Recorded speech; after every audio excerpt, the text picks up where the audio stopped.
আসসালামু আলাইকুম। রাগ করলেন? আপনাদের মাঝে আমি গরিব দুঃখীর পাশে দাঁড়াইছি, এতিম বাচ্চাদের পাশে দাঁড়াইছি।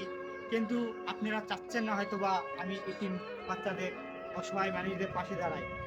দেখুন আমার বাড়ির আশেপাশের অবস্থা দেখুন। তারপরেও আমি আপনাদের পাশে দাঁড়াইছি। কিন্তু আপনারা আমার ভালোবাসতেছেন না। আমি তো আপনাদের কাছে টাকা পয়সা চাচ্ছি না। একটু শেয়ারই চাচ্ছি। সেই শেয়ারটাও আপনারা করেন না। আপনারা যদি আমাকে শেয়ার না করেন, আমার দ্বারা তো সম্ভব নয় এভাবে মানবতার কাজ করা।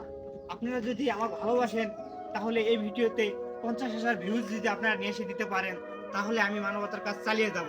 আর যদি আপনারা আমার এই ভিডিওতে ভালোবাসা না দিতে পারেন, শেয়ার যদি না করেন, তাহলে আমি মানবতার কাজ হয়তো আর করব না। আমার তো দেখতেই পাচ্ছেন আমার বাড়ির আশেপাশে সবই খোলামেলা আছে। তারপরেও আমার ব্যবসা আছে দেখে আমি একটু মানুষের, অসহায় মানুষের পাশে দাঁড়াচ্ছি, এতিম বাচ্চাদের পাশে দাঁড়াচ্ছি। কিন্তু আপনারা চাচ্ছেন না। এই ভিডিওটি যদি ভালো লাগে অবশ্যই আপনারা আমার এই ভিডিওতে 50,000 ভিউজ নিয়ে এসে দেবেন, তাহলে আমি মানবতার কাজ করব। না হলে আপনাদের কাছে আমি ক্ষমা চাচ্ছি, ভুল ত্রুটি হলে আপনারা মাফ করে দেবেন। আমি আর মানবতার কাজ করতে পারবো না।